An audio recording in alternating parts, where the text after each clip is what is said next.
जब आप युवा अवस्था में हो और भविष्य के लिए सुनहरे सपने देख रहे हो, अपने अब्बू अम्मी के बुढ़ापे का सहारा बनने की तैयारी कर रहे हो और अपनी बहनों की शादी की जिम्मेदारी हो, तभी पुलिस आतंकवादी बताकर आपको गिरफ्तार कर ले और आपके सुनहरे सपनों को मसल कर रख दे।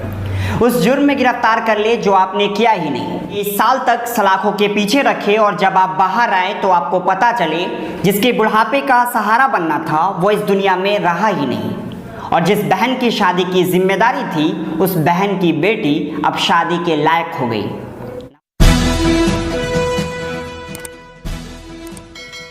नमस्कार, मैं हूं अंजर आफाक और आप देख रहे हैं पॉलिटिकल तमाशा।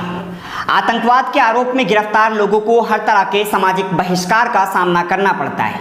आमतौर पर ऐसे मामले में नौजवानों को ही गिरफ्तार किया जाता है और उन पर मुकदमा चलाया जाता है, और जब तक वो अदालत द्वारा बरी किए जाते हैं तब तक उनकी उम्र के सबसे बेहतरीन समय खत्म हो गया होता है। बीते 21 जुलाई को राजस्थान हाईकोर्ट ने 1996 समलेटी ब्लास्ट केस में आरोपी बनाए गए 5 लोगों को रिहा कर दिया। कोर्ट ने कहा कि अभियोजन पक्ष उन्हें दोषी साबित कर पाने में नाकाम रहा। समलेटी ब्लास्ट केस का मुख्य आरोपी डॉक्टर अब्दुल हमीद है, जिसे मौत की सजा सुनाई गई है। इसी केस में आरोपी बनाए गए 52 वर्षीय लतीफ अहमद बाजा, 48 साल के अली भट्ट, मिर्जा निसार, अब्दुल गोनी और रईस बेग को सोमवार शाम 5:19 में जेल से रिहा कर दिया गया। रईस बेग 8 जून 1997 से जेल में बंद थे।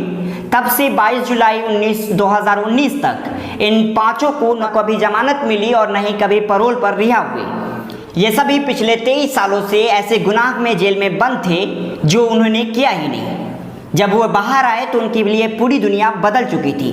कोर्ट से निर्दोष करार दिए जाने के बाद सभी आरोपियों को जेल से रिहा कर दिया गया। इनमें से एक अली भट्ट जब वापस कश्मीर पहुंचे तो उनके लिए दुनिया वाकई बदल चुकी थी। भट्ट के अम्मी अब्बू की मौत हो चुकी थी। जब उन्हें परिजनों ने यह बताया तो वो अपने अम्मी अब्बू की कब्र पर जाकर खूब रोए। सोशल मीडिया पर भी इसका वीडियो वायरल हो रहा है।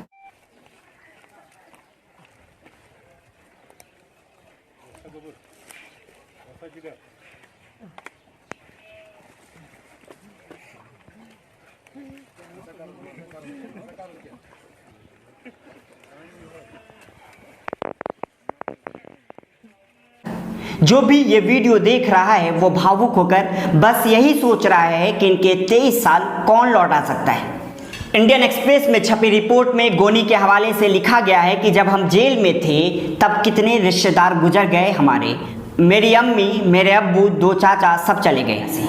मेरी बहन की शादी हो गई, अब उसकी बेटी शादी के लायक हो गई है। अब जाकर हमें बरी कर दिया गया है, मगर जो साल जेल में बीत गए उन्हें कौन लौटाएगा। निसार ने बताया कि जब मुझ पर आरोप लगा था तब मैं 16 साल का था, लेकिन जांच अधिकारियों ने मेरी उम्र 19 साल दिखाई। अब मैं 39 साल का हो चुका हूँ। निसार ने कहा कि वह शादी करके अब नई जिंदगी की शुरुआत करना चाहता है। क्या है समलेटी ब्लास्ट? दरअसल 22 मई 1996 को जयपुर आगरा हाईवे पर दौसा के पास समलेटी गांव में बीकानेर से आगरा जा रही एक बस के अंदर ब्लास्ट हुआ था।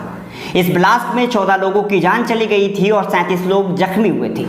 इस केस की जांच CID को सौंपी गई थी। एजेंसी ने इन 5 को इस केस में आरोपी बनाया गया था। कहा गया कि ये सभी जम्मू एंड कश्मीर के लिबरेशन फ्रंट से जुड़े हुए हैं। तो अब सवाल ये उठता है कि क्या इनका कसूर इतना भर था कि वो मुसलमान थी? इनके जेल में काटे गए 23 साल की जिंदगी को कौन लौटा सकता है?